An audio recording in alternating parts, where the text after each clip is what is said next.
Bismillahirrahmanirrahim. Assalamualaikum warahmatullahi wabarakatuh. Alhamdulillah allazi ahyana ba'dama amatana wa ilaihin nusyur. Asyhadu an la ilaha illallah wa asyhadu anna Muhammadan abduhu wa rasuluh allazi la nabiyya ba'da amma ba'du. Allahumma ati nufusana taqwaha wa zakkiha wa anta khairu man zakkaha anta waliyuha wa maulaha. Allahumma alimna bima alamtana wa alimna bima yanfa'una wa zidna ilma. Bapak Ibu yang dirahmati Allah, pada pagi hari ini kita masih membahas tentang bagian buku Minhajul Qasidin tentang ibadah. Jadi kita dianjurkan dalam topik ini untuk beribadah. Kita sudah bahas tentang ilmu bab yang pertama, kemudian taharah, bersuci, salat, suci, kemudian salat, kemudian puasa, zakat. Sekarang kita pembahasannya adalah tentang Al-Qur'an. Tentang apa, Pak? Al-Qur'an, keutamaannya dan adab-adab dalam membacanya. Jadi Al-Qur'an, jadi jelaskan di sini, Al-Qur'an itu adalah salah satu rukun iman yang ke-6. Yang ke-6 atau yang ke-5, yang ke-4? Yang kadang gitu ya. Pertama kan iman billah, percaya kepada Allah. Kemudian malaikat. Ketiga kitab. Oh ya, ketiga jadinya ya. Ketiga. Keempat rasul. Kelima hari akhirat. Keenam qada dan qadar. Jadi kita membahas tentang Al-Qur'an. Jadi setelah pembahasan ini dianjurkan bapak-bapak bisa giat membaca Al-Qur'an. Kenapa begitu harus baca Quran? Karena kata Nabi SAW ketika ditanya oleh sahabat, ya Rasulullah, tolong ya Rasulullah, yang membuat kami bisa lebih dekat dengan Allah Subhanahu wa taala pakai amalan apa? Gitu. Pakai amalan apa ya Rasulullah yang bisa membuat kami lebih cepat dekat dengan Allah? Rasulullah menjawab, firman-Nya, berarti adalah Al-Qur'an. Jadi dalam membaca Quran, rasakan bahwa seolah-olah Allah langsung bicara dengan kita. Kemudian sahabat bertanya, ya Rasulullah, apakah membacanya itu dengan pemahaman atau dengan bacaan saja? Allah menjawab, dengan pemahaman dan bacaan. Nah, jadi kedua-duanya, Pak. Dengan membacanya saja, seperti Bapak misalnya, Bapak baca aja tuh Quran. Daripada Pak ngomong yang lain-lain, lebih baik ngomongin atau baca Quran. Walaupun tidak masuk hati, tidak masuk ke dalam hati bacaan tersebut, itu sudah mendekatkan diri kepada Allah Subhanahu wa taala. Tapi lebih dekat tentunya ketika kita baca Quran, rasakan bahwa Allah itu langsung bicara kepada kita. Ketika Allah perintahkan sholat, oh Allah sudah perintahkan saya sholat ya. Ketika Allah perintahkan puasa, oh Allah sudah perintahkan saya puasa. Ketika Allah perintahkan zakat, oh Allah suruh saya zakat. Itu tentang perintah-perintah. Tentang larang-larangan, oh Allah melarang saya berzina, Allah melarang saya minuman keras, Allah melarang saya, gitu kan? Rasakan begitu, itu dekat kita dengan Allah. Yang membuat kita orang Islam ini bisa bertahan dengan agamanya adalah Al-Qur'an, ini kitab ini. Kenapa orang ini bisa jauh dari agama, kemudian dia tidak paham agama, habis itu dimain-mainkan orang sedikit, iya juga kata dia, oh iya juga ya. Nah, itu gara-gara tidak baca Quran. Kalau sahabat dulu, Pak, tentang masalah baca Quran ini luar biasa. Bapak mungkin nawarnya kalau baca Quran nawarnya ke atas. Kalau sahabat nawarnya ke bawah. Ada seorang sahabat di riwayat itu menyatakan bahwa namanya Abdullah bin Amru bin As. Abdullah bin Amru bin As, anak Amru bin As, namanya Abdullah. Rasulullah bertanya kepadanya, "Wahai Abdullah, kamu bisa berapa kali menamatkan Al-Quran dalam sehari?" Katanya. Apa jawabannya? "Aku bisa menamatkan dalam sehari itu 1 kali ya Rasulullah. 30 juz 1 kali. 1 kali 30 juz." Kaget Nabi. Sekali 30 juz? Iya, katanya. Apa kata Nabi Muhammad SAW? Tamatkanlah Al-Quran itu sebulan sekali. 30 hari sekali, kata Nabi. Berarti seharinya satu juz. Dinaikkan sama Nabi. Biasa sekali sehari, disuruh sama Nabi berapa? Sebulan sekali. Apa jawaban dia? "Ya Rasulullah, aku ini anak muda." Anak muda itu Pak, usia sekitar 15-an tahun sampai 20 tahun, anak muda itu Pak. Kalau sekarang anak muda mana mau begitu. Dia bilang, "Aku ini anak muda ya Rasulullah, aku ini sanggup lebih daripada itu. Tolong kurangkan untukku." Kurangi. Apa kata Nabi Muhammad SAW? Tamatkanlah Al-Quran itu dalam 21 hari. Berarti 3 minggu. 3 minggu sekali gitu. 3 minggu berarti seminggu 10 juz. Cara hitunglah bagaimana caranya, terserahlah kata Rasulullah. Yang penting seminggu 10 juz. Apa jawaban dia? "Ya Rasulullah, aku masih lebih sanggup daripada itu lagi, kurangi ya Rasulullah." Kalau kita kan enggak tuh Pak, gaya tuh Pak. "Tolong tamatkan Al-Quran sebulan sekali ya." "Janganlah begitu berat tuh Pak Ustaz. Setahun sekali aja lah Pak Ustaz." Lain pula kayak kita. Kalau sahabat tidak turunin ke bawah, "Aku sanggup ya Rasulullah, aku anak muda, tolong lebihkan, kurangi ya Rasulullah." 21 hari kata Nabi. Dimintanya lagi, "Kurangi untukku ya Rasulullah, 2 pekan," kata Nabi. "Kurangi lagi ya Rasulullah, aku masih sanggup." Apa kata Nabi? "Jangan lebih dari 1 minggu. Sebab kalau lewat dari 1 minggu hilang tadaburnya," kata Nabi. Hilang apanya Pak? Tadaburnya, kata Nabi Muhammad SAW. Jangan lewat 1 minggu. Jangan tawar-tawar lagi ya Abdullah. Terpaksa Abdullah diam aja. Dan dia sedih ketika hanya 1 minggu sekali. Kira gimana? Bisa nggak begitu Pak? Itu sahabat tuh Pak. Dengan Al-Quran itu senang hatinya kalau dia baca Al-Quran. Itu sahabat tuh Pak. Sahabat. Tapi dibolehkan oleh Nabi SAW bagi orang yang butuh untuk mengulangi lebih cepat daripada 1 minggu, boleh. Nabi Muhammad pun dalam berapa Pak? Dalam sehari itu 1 kali 30 juz. Bisa nggak kira-kira Pak? Bisa. Dalam hadis riwayat apa Pak? Itu karena dibutuhkan. Butuhkan. Kapan itu?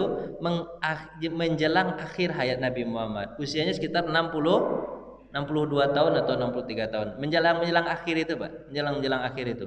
Itu sangat sering sekali Jibril datang untuk mentasmi' atau mendengar bacaan Rasulullah SAW. Biasanya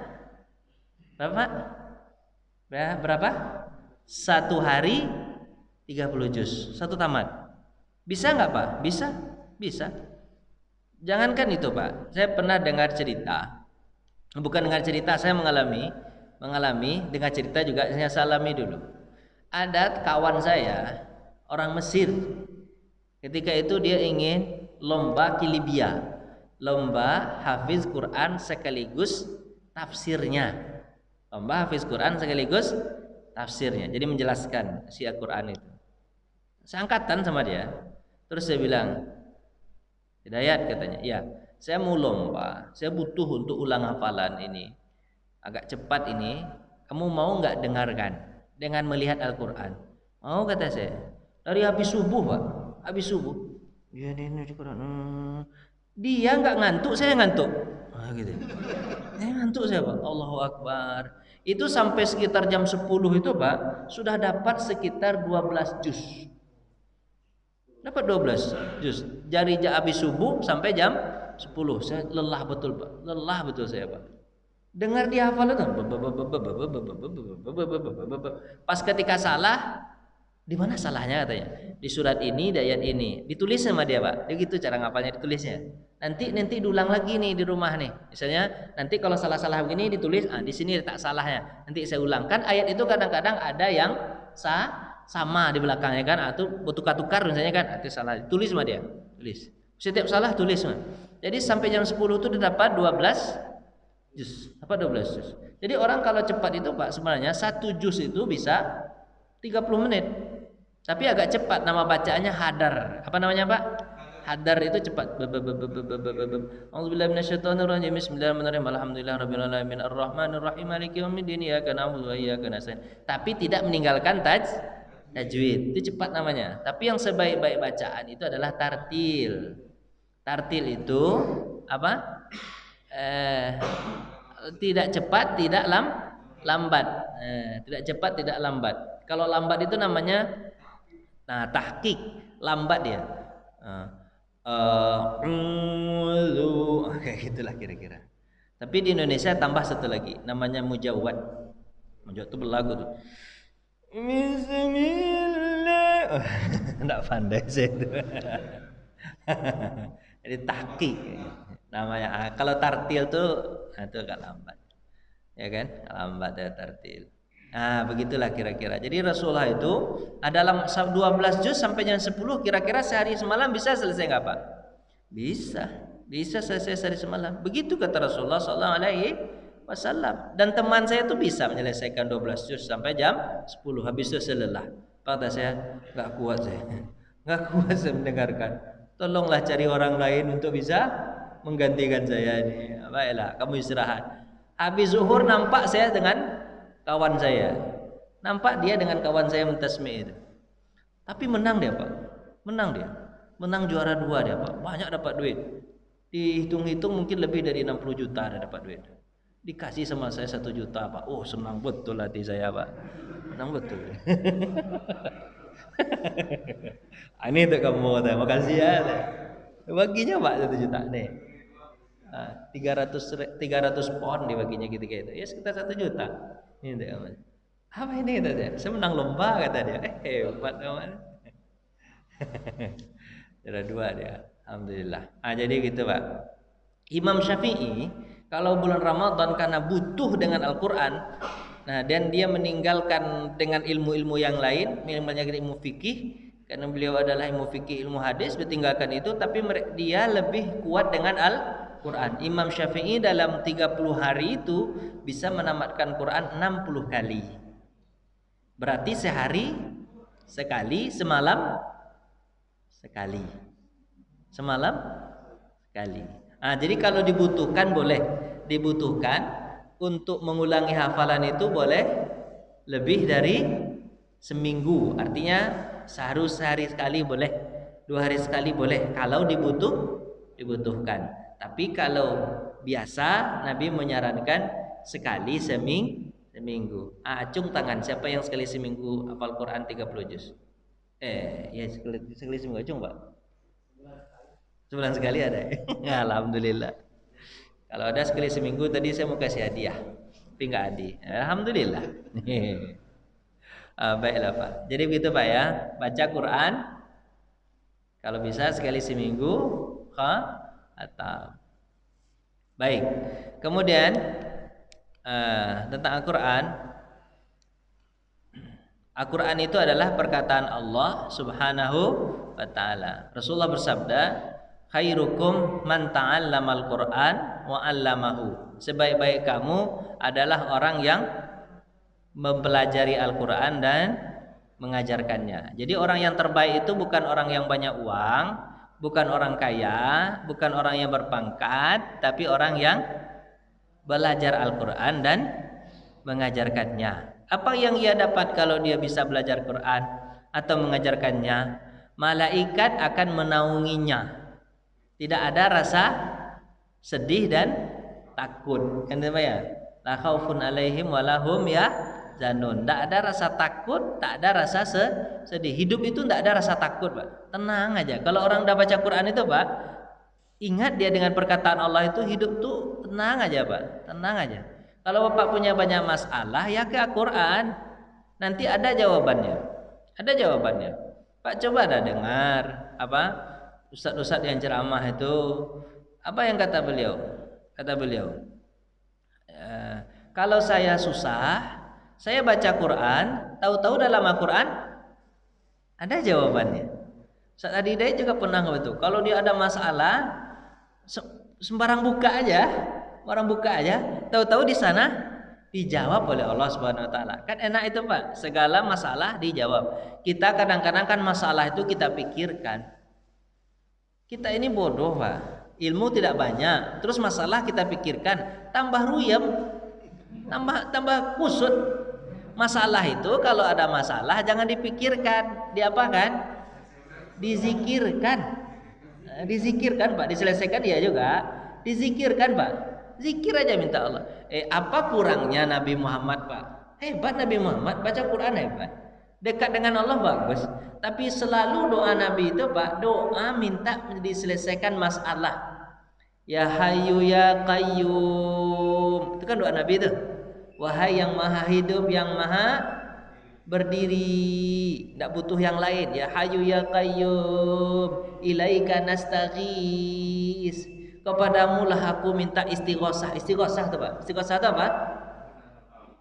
Minta pertolongan, minta tolong. Ilaika nastaghis, kepadamu lah aku minta tolong. Aghisna, tolonglah kami.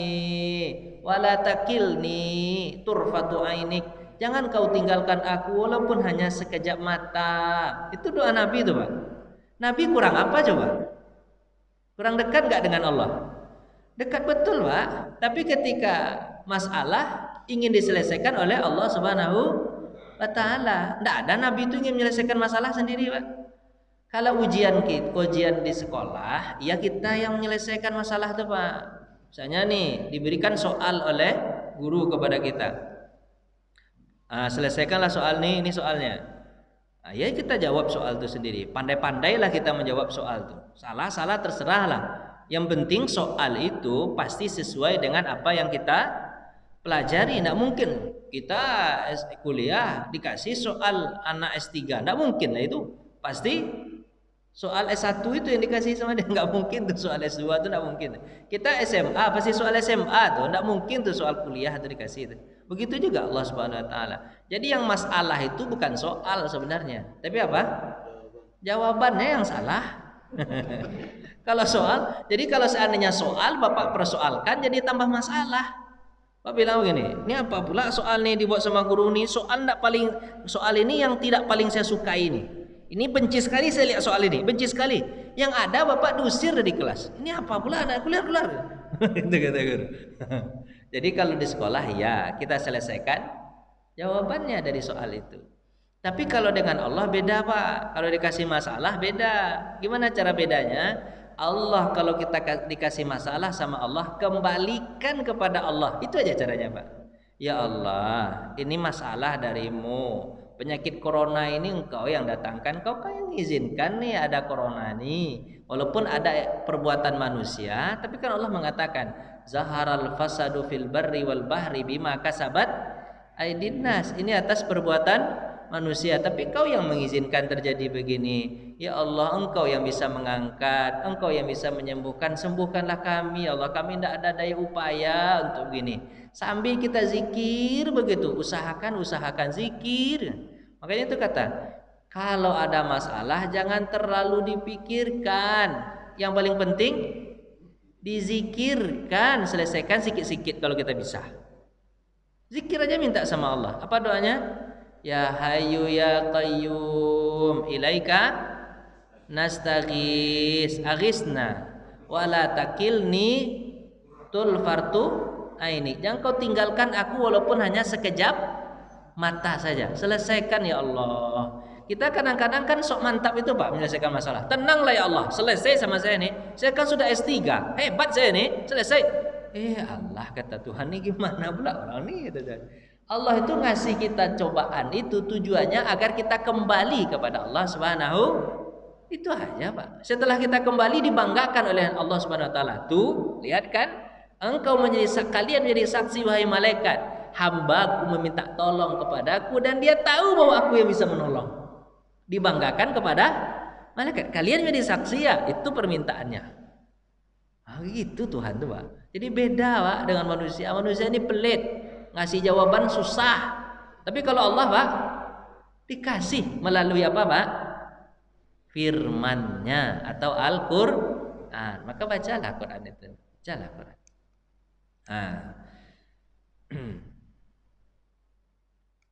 Jadi orang yang baca Quran dapat ketenangan, dapat rahmat, dapat naungan malaikat. Terus, jadi harusnya sifat orang yang membaca Quran itu, Pak, ya, kalau betul-betul baca Qurannya ya, Pak, betul hayatan gitu, bukan hanya sekedar bacaan pun sudah dapat pahala sebenarnya kan. Satu hurufnya kalau dia tidak berwudu dapat pahala berapa, Pak? 10 kebaikan. 10 kebaikan. Satu huruf alif dapat 10 kebaikan. Apa 10 kebaikan itu? Misalnya Bapak senyum ke orang 1, Pak kasih infak ke orang 2.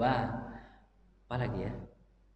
Pak buang duri di jalan 3. Sama pahalanya dengan membaca alif. Itu dalam keadaan tidak berwudu, tidak berwudu. Kalau dalam keadaan berwudu pahalanya 25. Pahalanya berapa, Pak? 25. Pahalanya 25 kalau dalam keadaan berwudu atau bersuci, dah suci, baru baca Quran. 25 pahalanya, Pak. 25 kali kebaikan. Kalau dalam keadaan salat sunat atau salat wajib Bapak lakukan itu, pahalanya 50 satu hurufnya. 50, Pak, satu huruf kan kata. 50. Alif, 50 tuh. 50. Lam 100. Mim 150 tuh. Itu dalam keadaan sholat. Maka dianjurkan ketika kita sholat itu banyak-banyak baca Quran, terutama sholat sunat. Kalau sholat wajib marah orang di belakang. Ya, sholat sunat, sholat wajib. Tapi kan Bapak tahu ya, Pak, ya, apa kata Nabi? Sependek-pendek bacaan sholat imam adalah al-a'la, kata Nabi. Bapak, al-a'la itu pendek-pendek itu, Pak, ya. Berapa baris, Pak? 6 baris. Berapa ayat? 19 ayat. Barisnya lah, barisnya ambil. 6 baris sependek-pendek bacaan. Berapa, Pak? 6 baris. Jangan kulhu aja lagi. Kok saya kulhu aja ini, kulhu aja ini. Kulhu itu baru 2 baris, Pak. 2 baris pun kurang. 1 baris 1/4 itu cuman. Berapa? 1 baris 1/4. Dia 4 ayat. Walaupun kulhu itu adalah ayat yang paling agung dalam Al-Quran. Ayat paling agung, Pak. Apa kata Nabi SAW? Kata Nabi SAW, hei kalian, sebelum tidur tuh tolonglah kalian selesaikan Al-Quran 1/3. Berarti 1/3 berapa, Pak? 10 juz. Sebelum tidur 10 juz. Apa kata sahabat? Ya Rasulullah, memberatkan bagi kami kalau seandainya kami dalam keadaan lelah. Apa kata Nabi? Maukah kalian aku tunjukkan 1/3-nya Al-Quran? Apa itu Rasulullah? Baca qul huwallahu ahad sebelum tidur.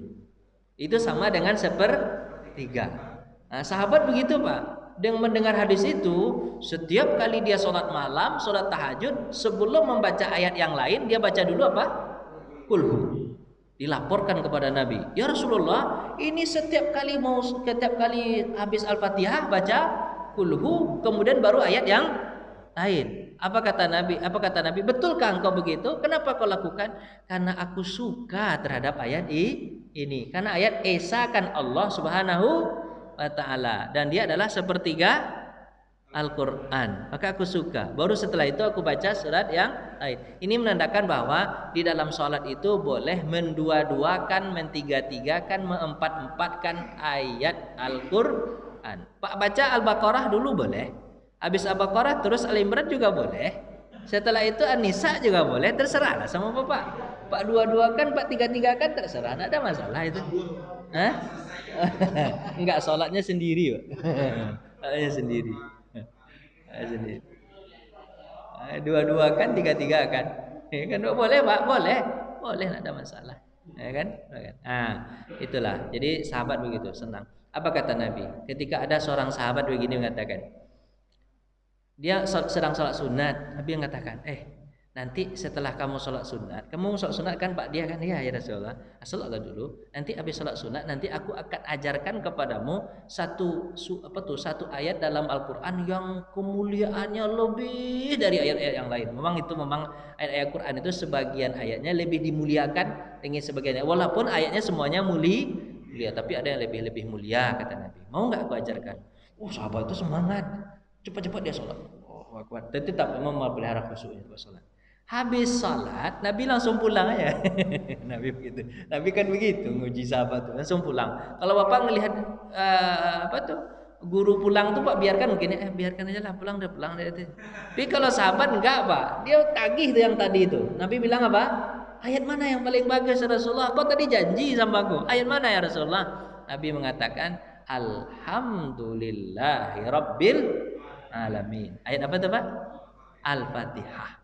Apa kata Nabi? Ini adalah ayat yang tak pernah diturunkan kepada nabi-nabi sebelumku, khusus untuk aku. Sab'ul masani kata Nabi, 7 ayat yang diulang-ulang. Makanya Bapak kalau baca Al-Fatihah itu betul tadi Pak, setiap kali ada orang yang sakit Al-Fatihah, karena ayat yang paling agung adalah Al-Fatihah. Al-Fatihah itu Pak, itu ayat yang paling agung tuh, paling agung. Dan ayat yang tak pernah diturunkan kepada selain Nabi kecuali Nabi Muhammad SAW. Tak pernah ayat itu diturunkan. Berarti ayat-ayat yang lain sudah diturunkan kepada nabi-nabi sebelumnya. Nanti kalau Bapak masuk surga, PR nih, Bapak minta kepada Allah agar bisa memberikan kepada Bapak Taurat yang asli, Injil yang asli, Zabur yang asli. Habis itu Pak bandingkan dengan hafalan Al-Quran Bapak. Bisa tuh. Betul nggak nih? Betul sama ayatnya. Sama ayatnya. Sama ayatnya. Apa kata Nabi SAW? Yang membuat aku menjadi beruban, membuat aku menjadi beruban, dan nabi-nabi sebelumku pun beruban gara-gara satu ayat kata Nabi. Ayatnya apa? Fastaqim kama umirta. Istiqomahlah kalian seperti apa yang aku perintahkan. Nabi kalau dah turun ayat itu beruban kepalanya Pak. Istiqomah. Apa kurangnya Nabi itu Pak? Nabi-nabi kan hebat tuh Pak ya. Tapi masih disuruh apa Pak? Istiqomah. Sholat terus menerus, puasa terus menerus, zakat terus menerus, yang sunat puasa sunat, zakat sunat, sedekah sunat, semuanya sunat terus menerus. Membuat Nabi itu beruban Pak. Apalagi ini kok kurang juga. Gitu Pak. Istiqomah itu berat Pak. Istiqomah itu berat Pak. Apa kata Nabi? Banyak di antara kalian yang sholat, dia minta kepada Allah agar masalahnya selesai. Belum masalahnya selesai lagi, dia sudah bosan sholat tuh. Ditinggalkannya sholat. Banyak orang gitu kata Nabi. Banyak orang gitu. Allah tidak akan pernah bosan terhadap ibadah kalian. Itu berarti ayat fastaqim kama umirta berarti sudah diturunkan oleh Allah kepada nabi-nabi sebelumnya. Hud beruban gara-gara ayat itu. Ibrahim pun beruban gara-gara ayat itu kata Nabi SAW. Kalau Bapak mendengar ayat itu beruban nggak? Udah dari dulu kami beruban Pak Ustaz. Apa yang Pak pikirkan? Masalah hidup Pak Ustaz. Remeh betul kita itu. Masalah hidup kita pikirkan beruban. Kalau Nabi itu beruban gara-gara ayat itu. Fastaqim kama umirta. Istiqomah. Nah itu Pak.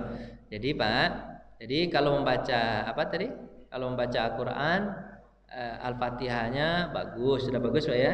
Itu ayat Nabi. Apa kata Nabi SAW? Ada ayat yang lain, itu di hadis yang lain nih Pak. Saya gabung-gabungkan aja. Di hadis yang lain, apa itu? Kata Nabi SAW. Ini hadisnya panjang menceritakan Abu Hurairah. Ini ayat-ayat Quran. Abu Hurairah di suatu malam pernah kursi Pak ya. Pernah menangkap maling. Ditangkapnya maling itu setan ya. Katanya ditangkapnya. Iblis enggak Pak, iblis itu raja Pak. Ini setan ditangkap sama dia, anak buah iblis tangkap. Kenapa kamu aku disuruh apa katanya Pak? Aku disuruh untuk menjaga Baitul Mal. Baitul Mal gandum segala macam dijaga sama Abu Hurairah. Malam-malam dicuri sama maling, ditangkap sama dia. Ternyata itu adalah setan. Sebab apa? Setan ditangkap, berarti setan bisa menyerupai manusia, ditangkap. Kemudian setan ini Pak, berdalih dia. Apa kata dia? Kata setan nih? Kata dia, lepaskanlah aku. Aku punya keluarga aku butuh makan. Kalau aku tak kau lepaskan, tak makan keluargaku. Biarkanlah ini aku ambil. Boleh kan ya? Kan sedikit cuma, tak mengurangi yang banyak tuh. Jadi orang pencuri itu Pak banyak alasannya Pak. Banyak. Jadi kalau Bapak tangkap pencuri itu, Bapak jangan lepaskan, sama alasannya sama setan itu teman. Coba. Aku untuk makan, anak macam Pak. Padahal sebenarnya mencuri itu kalau untuk makan Pak 10.000. Ini ndak 2 kilo emas orang diambilnya Pak dia. Itu bukan apalah mencuri. 10.000 Pak untuk makannya 10.000 Pak. Kalau di 10.000 diambilnya gila ya. Tapi kalau 2 kilo diambilnya terus dibilangnya untuk makannya. Ah itu bohong dia tuh Pak. Jangan Pak percaya pula lagi itu. Nah, percaya pula. Tangkap dia masukkan ke penjara. Ya. Nah, itu gitu ya. Lepaskanlah, aku lepaskan. Nah, dilepaskan. Nah, Abu Hurairah orangnya apa Pak? Apa?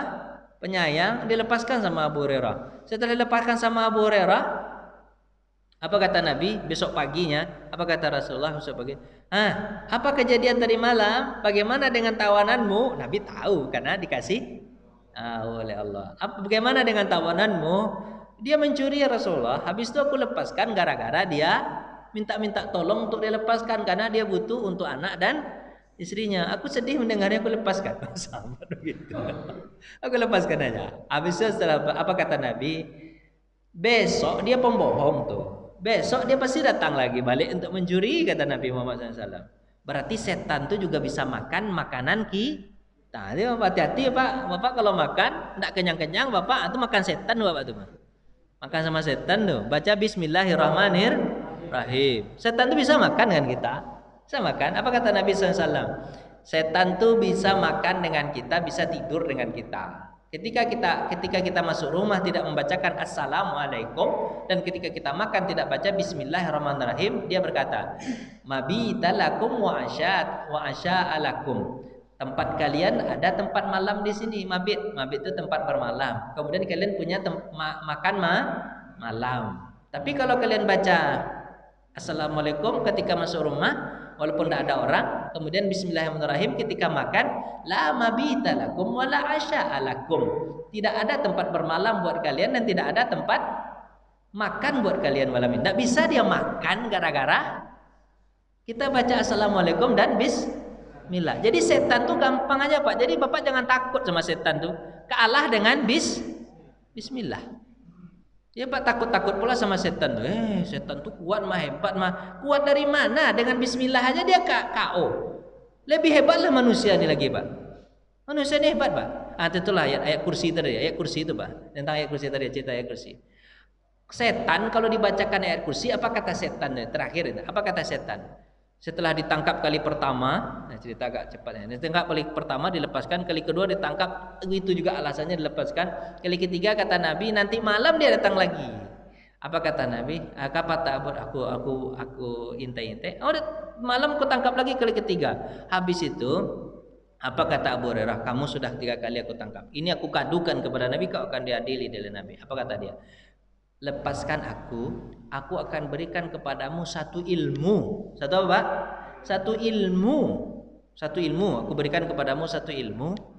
Wah, barter dari kau lepaskan aku. Abu Hurairah begitu Pak. Dikasih ilmu Pak, dilepaskan. Bapak mau nggak begitu Pak? Kasih ilmu, lepaskan. Kasih ilmu. Apa itu ilmunya? Kata Abu Hurairah. Bacalah setiap hari, setiap sebelum tidur ayat kursi. Maka engkau tak akan pernah disentuh oleh syaitan, tak berani menyentuhmu. Ayat kursi Pak. Ayat kursi Pak. Baca ayat kursi itu Pak. Kamu tidak akan disentuh oleh syaitan. Itu bisa ke setan Pak. Tapi kalau ke manusianya jadi setan, Bapak bacakan ayat kursi, dibawanya kursi ke rumah Bapak. Berarti kan lebih hebat manusia daripada setan loh Pak. Lebih hebat manusia daripada setan. Iblis saja itu kagum dengan Fir'aun. Pak benar dengar cerita itu Pak. Iblis kagum dengan Fir'aun. Fir'aun kan mengaku diri sebagai Tuhan. Apa kata Iblis? Hebat betul kau. Selama ini aku yang tinggal di surga duluan, aku yang hidup duluan, aku melihat Tuhan, aku melihat malaikat. Tidak berani aku menyebut diriku Tuhan. Tapi kau baru hidup, baru berani diri kau Tuhan. Hebat ya. Setan tuh kagum Pak. Iblis itu pun kagum dengan Abu Jahal. Pak tahu ceritanya itu? Kagum iblis itu dengan Abu Jahal. Apa ketika Nabi Muhammad ingin hijrah, apa kata orang apa tuh Abul Bukhturi, penjarakan saja mereka, dia kan berkumpul mereka di Darun Nadwah, penjarakan Nabi Muhammad SAW.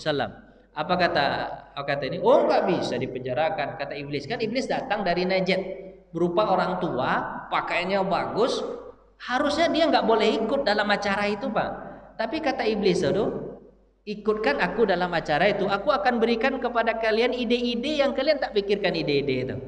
Jadi ketika itu Pak, dijadikan iblis sebagai hakim, sebagai apa? Ketua sidang, ketua pleno, apa namanya itu Pak? Ketua majelis. Iblis jadi ketua majelis apa? Usul kata iblis, usul kata Abu Bukhturi apa? Kita penjarakan Muhammad, kita tangkap, kita penjarakan. Apa kata iblis? Oh, enggak bisa begitu. Tidak bisa begitu katanya. Kenapa tidak bisa begitu? Karena nanti orang taman sahabatnya akan datang ke sini untuk membebaskannya. Kita pusing nanti jadinya itu. Tidak bisa begitu. Diusulkan sama yang lain. Apa kata yang lain? Nadar bin Haris mengatakan begini, kata gini Pak Hakim, majelis Pak Ketua gitu kan. Apa itu? Kita usir dia. Usir itu yang diinginkannya. Nanti bergabung dia dengan saudaranya di sana. Anda bisa gitu. Apa kata Abu Jahal? Saya usul. Bunuh Muhammad, bunuh. Yang lain berkata, bagaimana kalau kita bunuh Muhammad? Kan ada saudara-saudaranya sini yang masih kafir, tapi mereka pasti membela Muhammad. Kan ada saudara. Oh, tidak begitu, kata Abu Jahal. Bagaimana caranya? Ambil dari setiap kepala suku satu perwakilan. Jadi Pak, kalau ingin korupsi, kalau ingin bunuh orang, itu jangan Bapak sekelompok. Kalau bisa banyak-banyak kelompok. Kelompok sini, kelompok sini, kelompok sini, kelompok sini. Kalau orang sudah kelompok-kelompok, banyak kelompok itu kan tidak bisa jadi lagi. Itu cara Abu Jahal tuh. Kalau Pak pikir, buatlah begitu. Nanti manjur tuh.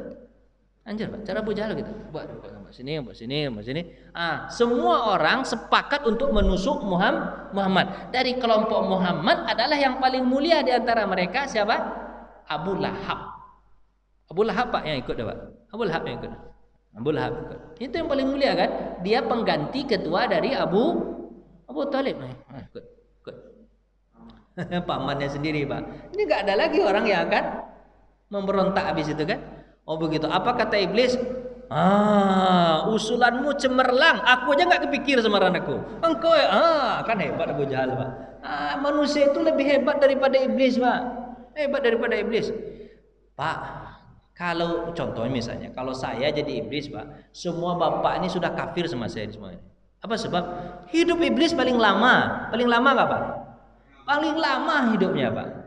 Paling lama, ilmunya pun paling banyak, tapi tidak bisa menggoda bapak ini. Tetap aja Pak pergi bisa sholat. Kan hebat tuh. Tidak bisa iblis itu berbuat apa-apa kalau dengan ayat Allah itu Pak. Itu hebatnya Al-Quran tuh Pak. Baca ayat kursi tak disentuh kau sedikit pun oleh setan dan iblis. Itu hebatnya Pak. Itu hebat. Apa Pak? Kalau untuk manusia baru Nabi mengatakan, kalau kalian ingin berlindung dari manusia, baca ma'udzatain kata Nabi. Apa Pak? Ma'udzatain. Apa itu?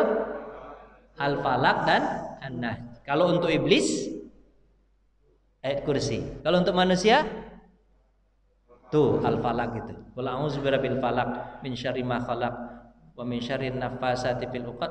Kok begitu jadinya Pak? Tolonglah Pak salah. Adalah begitu ya. Aduh, kemana pergi? Padahal udah hafal benar itu ya. Aduh, lupa lagi. Putar-putar dia tuh, heran gitu ya. Makanya itu kata Nabi SAW, ayat itu dia lebih apa? Lebih cepat hilangnya daripada ikatan onta. Maka ikatlah ontamu, kamu akan mendapatkannya. Tapi jika kau tidak ikat, maka dia akan hilang onta tersebut. Maka hafalan juga begitu. Bagaimana cara mengikatnya Rasulullah? Ikat dengan mengulang-ulang kata Nabi. Murajaah namanya Pak. Jadi untuk setan ya kursi. Untuk manusia mauzatain, gitu Pak ya? Mauzatain. Terus ada kata Nabi SAW, bacalah 2 ayat sebelum ayat terakhir surat Al-Baqarah tentang amanar rasulu bima unzila ilaihi mir rabbihi wal mu'minin. Itu juga ayat yang tak diturunkan kepada nabi-nabi sebelumku dan khusus untukku. Makanya Pak sebelum tidur tuh Pak, paling kurang Bapak baca lah itu Pak. Paling kurang baca Al-Fatihah, ayat kursi. Habis itu apa? 2 ayat sebelum Al-Baqarah. Kalau urutan gitu Pak ya. Kemudian qul huwallahu ahad. Habis itu Al-Falaq dan An-Nas. 6 tuh aja Pak. 6 tuh aja bisa nggak Pak? Bisa insya Allah Pak ya. Gampang kan? Bapak lakukan nggak itu ketika sholat Pak? Ketika sholat, ketika mau tidur, kursi doang Pak. Mulai dari Al-Fatihah. Awala kabarnya. Coba begitu Pak. Apa kata Nabi SAW? Kalau kalian ucapkan itu, hati kalian akan tenang, kemudian kalian akan dicukupi. Bukan cukupin rezeki aja Pak. Segala masalah kalian dicukupkan, tidak ada masalah habis itu lagi. Serius Pak. Tidak ada masalah. Tenang bawaannya itu. Bacalah. Tapi penuh dengan penghayatan kalau bisa mah. Dengan penuh Alhamdulillahirabbil alamin. Terima kasih Tuhan. Sehat juga badan nih. Banyak orang dah mati dia. Nah, itu kan gitu. Alhamdulillah. Nah, itu rasakan gitu. Rasakan alhamdulillah. Rasakan hebat. Al-Fatihah. Habis itu Bapak? Ayat kursi. Udah hafal semua Pak tuh? Aja Bapak. Apa lagi? 2 ayat terakhir sebelum Al-Baqarah. Amanar rasulu bima unzila ilaihi min rabbih wal mu'minun la yukallifullahu nafsan illa wus'aha. Qul huwallahu ahad udah hafal ya? La uzura bil falaq, la uzura bin nas. 6 surat itu aja dibaca cukup, Pak. Apalagi surat-surat yang lain tentu lebih hebat lagi kalau dibaca. Maka kalau bisa ya begitu, bacalah Al-Qur'an itu terus menerus. Nah, Bapak mau tanya silahkan. Silakan Pak mau tanya. Silakan Pak Haji. Silakan Pak Haji. Sebelum berakhir minta doa ini dari jamaah dan ibunya meninggal. Iya Pak. Silakan Pak Haji.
Terima kasih.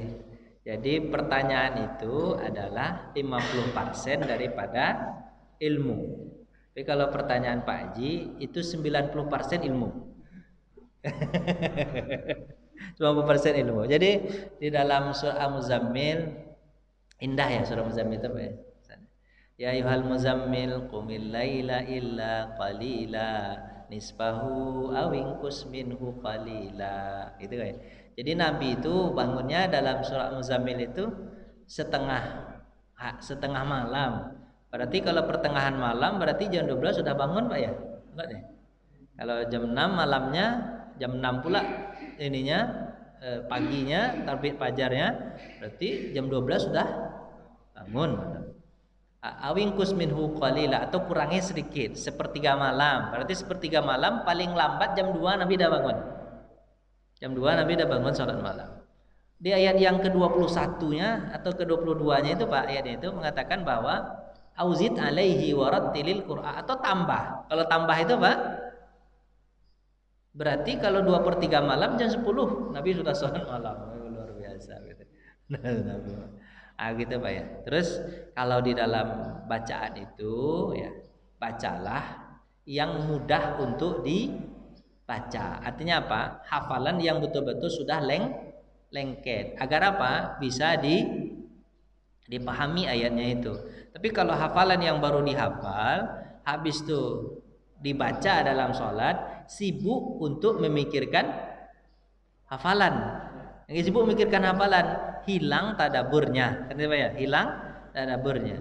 Maka disarankan ketika untuk dalam keadaan sholat itu, bacalah ayat yang mudah untuk ditadaburi, ayat yang sudah betul-betul hafal, baru dibaca dalam. Makanya bacalah yang paling mudah untuk dibaca dalam sholat, agar mudah untuk ditadaburi. Hikmahnya mungkin itu. Kemudian dalam surah Al-Muzammil itu juga ada bahwa warattilil Qur'ana tartila. Bacalah Quran itu dengan tartil. Tartil itu dibaca dengan lambat, sedang lah ya, bahasanya sedang. Kemudian tetap memperkuatkan tajwidnya, makhrajul hurufnya kita ya, matnya harus diperhatikan betul. Kemudian ya begitulah tartil. Ya, ya. Kemudian bagaimana dengan hadar gitu? Hadar cepat gitu. Kalau dibutuhkan boleh murajaah. Murajaah itu dibolehkan. Itu saya juga dengan guru gitu begitu. Guru itu Guru hafiz Quran itu, yang hafal Quran itu sehari itu Pak, kalau yang nama hafal 30 juz itu wajib mengulangi hafalan 5 juz sehari itu Pak. Wajib tuh. Kalau seandainya kurang dari 5 juz sehari, orang yang hafalan 30 itu Pak, hilang hafalan. Jadi 5 juz. Oleh 5 juz sehari berarti sekali duduk itu harus 1 juz. 1 juz itu sekali duduk itu kapan? Zuhur, asar, maghrib, isya, subuh. Sekali duduk 1 juz gitu lah. 1 juz sekali duduk gitu. Sekali duduk 1 juz. Berarti baru kuat hafalan tuh. Kalau seandainya dia baca tartil lama selesainya. Sementara dia juga bekerja, misalnya kan. Dia kerja. Jadi inilah keinginan saya sebenarnya Pak. Apa itu?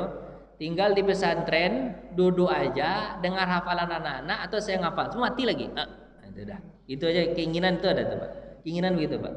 Sibuk dunia ini, habis lah dunia ini, nggak selesai. Itu ada keinginan begitu. Nanti kalau seandainya ada kesempatan itu, saya kalau duduk di masjid habis maghrib itu Pak, satu yang saya pikirkan apa itu? Bagaimana nanti kalau saya tua, saya kepengen jadi marbot. Pengen jadi marbot Pak. Tua nanti Pak, usia 60, 55 gitu Pak ya. Jadi marbot enak betul rasanya. Duduk di masjid, nggak ada pekerjaan, makan dikasih sama orang. Kan marbot kasih sama orang kan ya. Ini kasih nggak Pak? Makan kasih sama orang. Ya kalau anak kan udah besar-besar, dia udah pergi. Saya di marbot sama istri berdua. Dia bersihin masjid. Habis itu ngapal-ngapal Qurannya. Itu mati lagi. Enak senang aja. Kalau nggak punya pesantren paling kurang jadi marbot masjid, pengen rasanya Pak. Jadi marbot enak gitu rasanya di marbot. Habis itu kalau disuruh orang imam jadi imam, enak betul.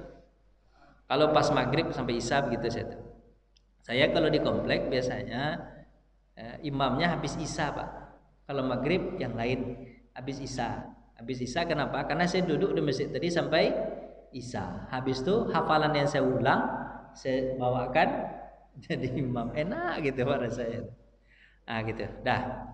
Terus pertanyaan lupa sih ya. Cukup ya. Silakan Pak. Silakan Pak Haji.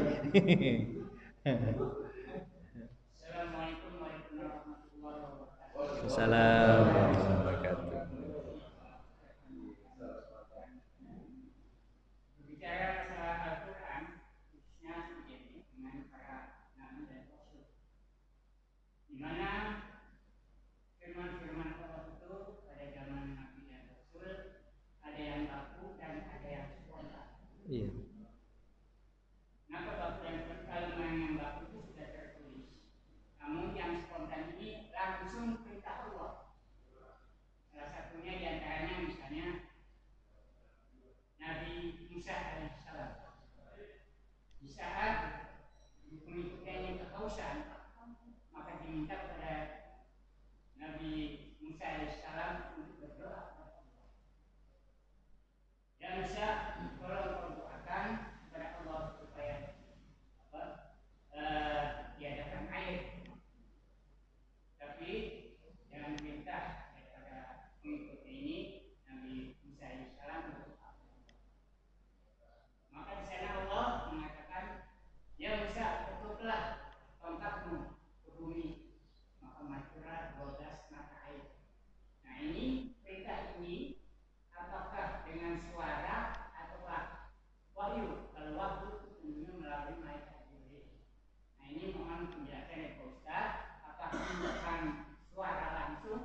Waalaikumsalam warahmatullahi wabarakatuh. Di dalam buku Mana Al-Qattan penulisnya Pak, namanya Al-Itqan fi Ulumil Quran, nama judul bukunya itu tentang ilmu Quran, belajar ilmu Quran atau ilmul Quran namanya. Di sana itu jelaskan bahwa ada firman Allah yang dituliskan untuk khusus Nabi Muhammad Pak ya. Ada firman Allah kepada Nabi Muhammad itu yang langsung kepada Nabi Muhammad ketika Isra Mi'raj. Itu langsung Pak ya. Perintah langsung perintah. Ada juga kebanyakannya adalah melalui Jibril alaihi salam. Lalu Jibril alaihi salam. Jadi ada yang langsung, ada yang melalui Jibril. Kebanyakan melalui Jibril. Al-Quran itu kata Mana Al-Qattan turunnya itu 2 kali. Turun sekaligus dari Allah ke Baitul Izzah. Dari Allah ke Baitul Izzah. Izzah itu adalah langit dunia. Langit dunia sekaligus turun. Kemudian setelah itu langit dunia mengajarkan kepada Jibril apa yang harus diturunkan. Jibril membawa kepada Nabi Muhammad SAW beransur-ansur, sedikit sesuai dengan perintah Allah Subhanahu wa taala dan kejadian yang terjadi pada masa Nabi. Ada hikmahnya, Pak. Kenapa kok Al-Quran itu 2 kali diturunkan? Pertama sekaligus ke Baitul Izzah, yang kedua dari Baitul Izzah kepada Nabi Muhammad melalui Jibril alaihi salam. Jadi Jibril itu tidak langsung ke Allah, Pak, tapi ke langit. Hikmahnya apa ya? Pelajarannya adalah apa pelajarannya? Kok langit bisa menyampaikan kepada malaikat? Nah, itu bahasanya apa itu, Pak? Nggak tahu saya, Pak. Nggak tahu kita. Karena kok langit bisa bicara menjelaskan kepada malaikat Jibril, dan Jibril paham bisa menjelaskan ke Nabi Muhammad SAW. Makanya dipahami di situ apakah Quran itu pakai bahasa atau pakai suara atau pakai tulisan atau pakai apa? Jawaban dari Mana Al-Qattan, Allahu a'lam bissawab. Jawabannya begitu, Pak. Berat itu menjelaskannya, Pak. Jawabannya apa? Allahu a'lam bissawab. Tapi paham Nabi Muhammad ketika dijelaskan sama Allah ada paham, Pak. Ya. Dijelaskan sama Allah tentang Al-Quran ketika langsung. Jadi, kemudian Aisyah kan bertanya, Rasulullah, apakah engkau melihat Allah Subhanahu wa taala ketika Isra Mi'raj? Apa kata jawaban Nabi? Kaifa ara fa innahu nur. Bagaimana mungkin aku bisa melihat Allah sementara dia adalah cahaya di atas cahaya. Kita melihat mataharinya susah, Pak. Matahari paling sakit mata. Ini Allah lebih bercahaya daripada matahari. Yang menciptakan matahari Allah Subhanahu wa taala. Jadi walaupun Allah itu dekat, tapi apa, Pak? Berbicara kepada Rasulullah, tapi pembicaraannya itu tidak sama dengan pembicaraan manusia. Tapi Allah bisa mampu memahamkan ke dalam hati. Itu namanya wahyu, Pak. Jadi wahyu itu, Pak, paham kita, tahu kita, jelas kita. Itu namanya wahyu. Paham aja, Pak. Gitu.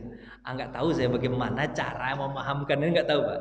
Enggak tahu, Pak. Tapi Nabi Muhammad paham, Pak. Nabi Muhammad paham betul Nabi Muhammad SAW. Cara memahamkannya kalau pakai suara, turun ayat Al-Quran. Laisa kamislihi syai'un. Allah tak serupa dengan manusia. Jadi kalau manusia memahamkan orang pakai apa, Pak? Pakai bahasa, Allah cukup memahamkan orang, tak perlu pakai bahasa.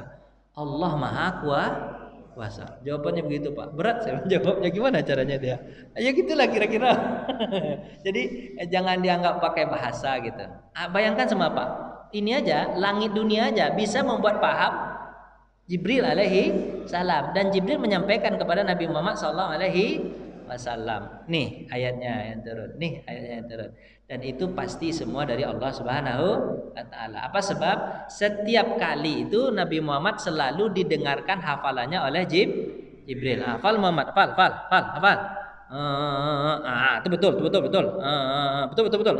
Gitulah istilahnya, Pak. Gitulah kira guru, Pak ya. Kira guru. Itu ya. Itulah dipahamkan itu begitu dari Allah. Taklima. Allah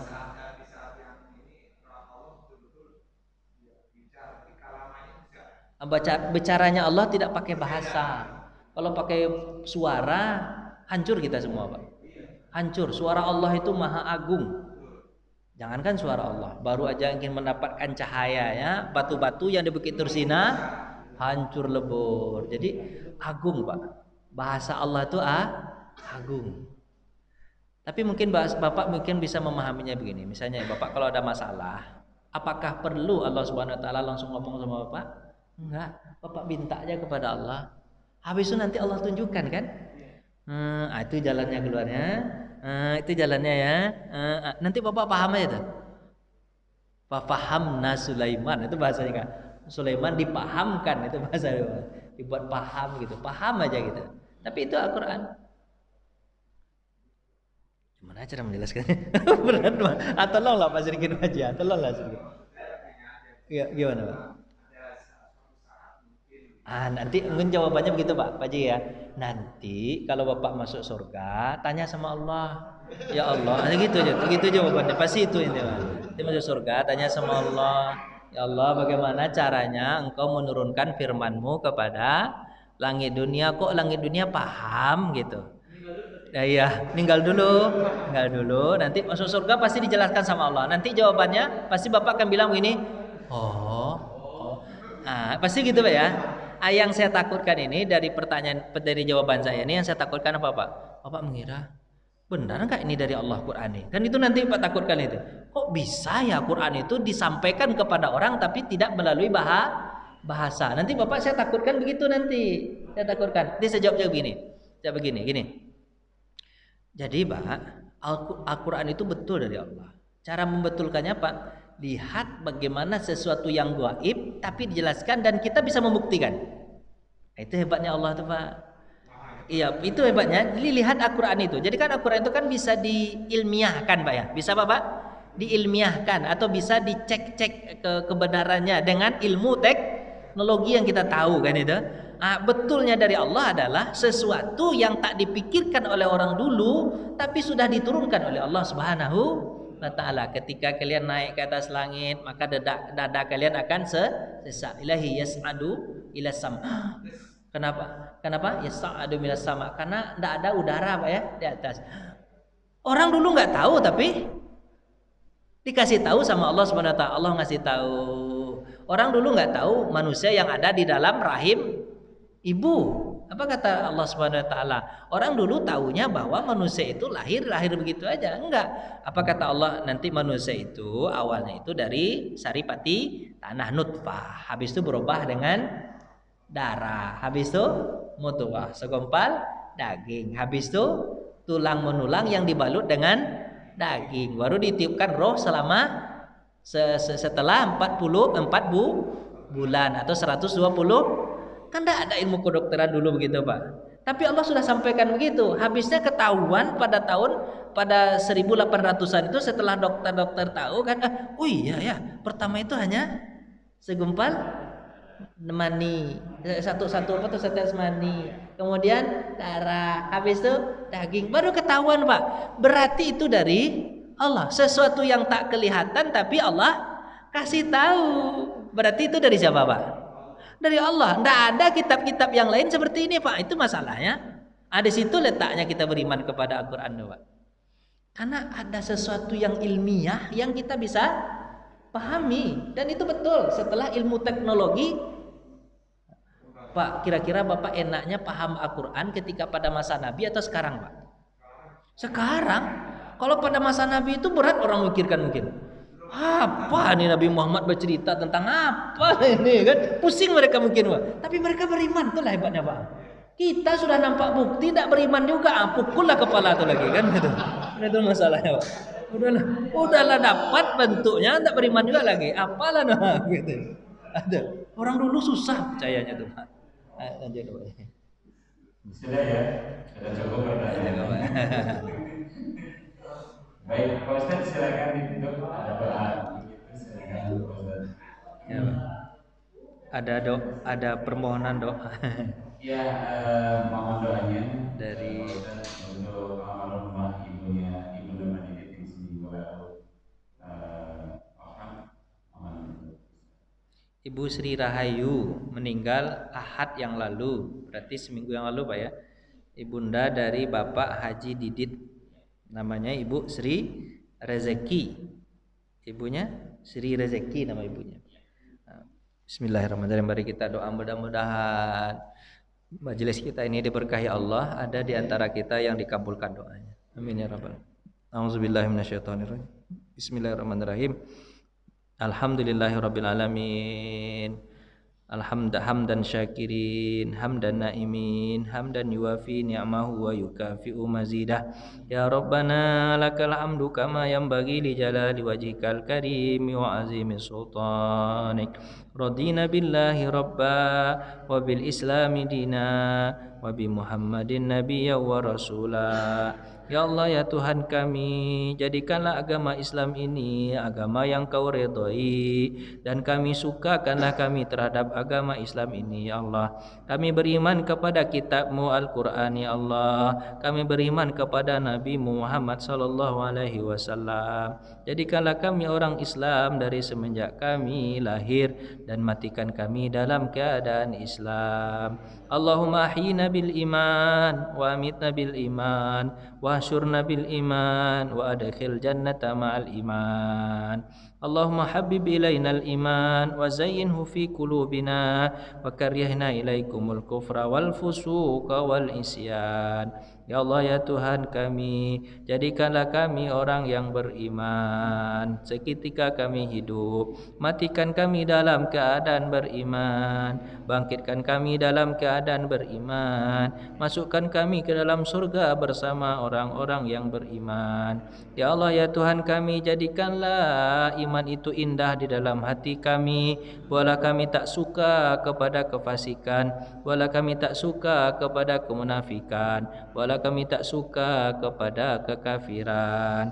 Allahumma la tada' lana fihi dhanban illa ghafartah, wala hamman illa farrajtah, wala dainan illa qadaitah, wala maridan illa syafaitah, wala mayyitan illa rahimtah, wala hajatan min hawaiji dunya wal akhirah illa yasartaha wa qadaitaha ya rabbal alamin.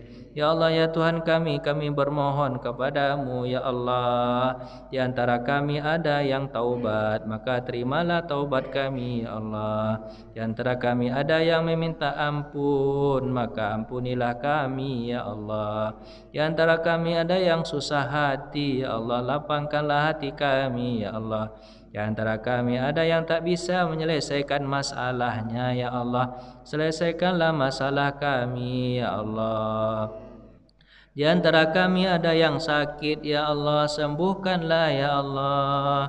Di antara kami ada yang mendidik anaknya ya Allah dan istrinya ya Allah, jadikanlah anak dan istrinya anak yang soleh dan soleha.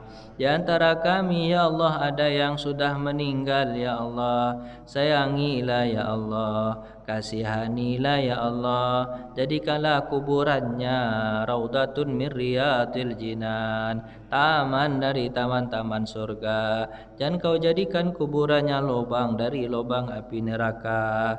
Khususan Ibu Sri Rezeki, khususan Ibu Sri Rezeki. Al-Fatihah. Alhamdulillahi rabbil alamin, arrahmanir rahim, maliki yaumiddin, iyyaka na'budu wa iyyaka nasta'in, ihdinas siratal mustaqim, siratal ladzina an'amta 'alaihim ghairil maghdubi 'alaihim waladdallin. Amin. Allahumma ighfir laha warhamha wa'afiha wa'fu anha wa akrim nuzulaha wa wasi' madkhalaha waghsilha bil ma'i wasalji wal barad wa naqiha min khataaya kama yunaqqa saubul abyadu minad danas wa abdilha daran khairan min dariha wa ahlan khairan min ahliha wa zawjan khairan min zawjiha wa qiha fitnatal qabri wa adzaban nar. Allahumma la tahrimna ajraha